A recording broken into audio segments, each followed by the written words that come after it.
क्या कहेंगे? देखिए, मैं फिर दोहरा रहा हूं इस बात को कि भारतीय जनता पार्टी ने आरक्षण का सदैव विरोध किया है। मैं आपको दिखाता हूं एक एक करके जो इनके विचारों को फैलाने वाला व्यक्ति है, उसके ट्वीट क्या कहते हैं। ये अमित मालवीय है। ये भारतीय जनता पार्टी और आरएसएस के विचारों को फैलाने वाला प्रमुख व्यक्ति है। और ये क्या कहता है? ये कहता आरक्षण ने हमें फेल किया है। भारतीय जनता पार्टी और मोदी के विचारों को जो व्यक्ति फैलाता है, अमित मालवीय, वो कह रहा है आरक्षण ने हमें फेल किया है। वो कह रहा है पिछड़ा वर्ग का जो व्यक्ति 50,000 रुपए प्रतिमाह कमाता है उसको आरक्षण की जरूरत नहीं है। वो महिला आरक्षण के खिलाफ बोल रहा है। वो हर तरह के आरक्षण को खत्म करने की बात कर रहा है। यही तो बीजेपी की विचारधारा है, यही तो आरएसएस की विचारधारा है, यही तो बार बार मैं कह रहा हूं। तो इसलिए मैं फिर दोहरा रहा हूं, अमित शाह जी और मोदी जी चाहे जितनी सफाई दें, अब बात उनके हाथ से निकल चुकी है। पूरा देश ये बात जान चुका है।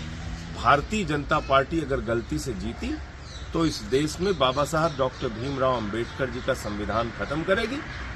आरक्षण की व्यवस्था जो दलितों, पिछड़ों, आदिवासियों, अल्पसंख्यकों को मिलती है, उस व्यवस्था को खत्म करेगी और इस देश के अंदर चुनाव को खत्म करेगी। और इसके एक नहीं अनेक प्रमाण हैं। संघ के भागवत जी कह चुके हैं आरक्षण खत्म होना चाहिए। मोहन वैद्य जी संयुक्त महासचिव हैं आरएसएस के, वो तो यहां तक कह चुके हैं कि आरक्षण से अलगाववाद फैलता है। अमित मालवीय जो बीजेपी के, मोदी के, आरएसएस के, अमित शाह के विचारों को फैलाता है, जन जन तक पहुंचाता है, भारतीय जनता पार्टी के विचारों को पहुंचाता है, उसने तो यहां तक कहा है कि आरक्षण ने हमें फेल किया है, आरक्षण ने हमें पीछे किया है, ओबीसी का आरक्षण नहीं होना चाहिए, हर तरह का आरक्षण खत्म होना चाहिए। तो यही बात मैं दोहरा रहा हूं। इसलिए अमित शाह की किसी सफाई से कोई बात बनने वाली नहीं है। इस देश के दलित हों, आदिवासी हों, पिछड़े हों, इस देश के लोग बीजेपी की मंशा, उनकी नीयत जान चुके हैं। सूरत में चुनाव खत्म हुआ, 5-6 राज्यों की सरकार गिराकर इन्होंने तोड़फोड़ करके सरकारें बनाई। चंडीगढ़ में बगैर वोट के चुनाव जीत जाते हैं।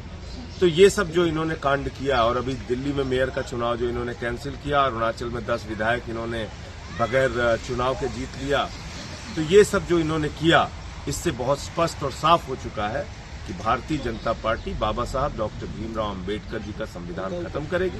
क्योंकि भारत के लिए बाबा साहब का संविधान है और भाजपा के लिए भागवत का संविधान है।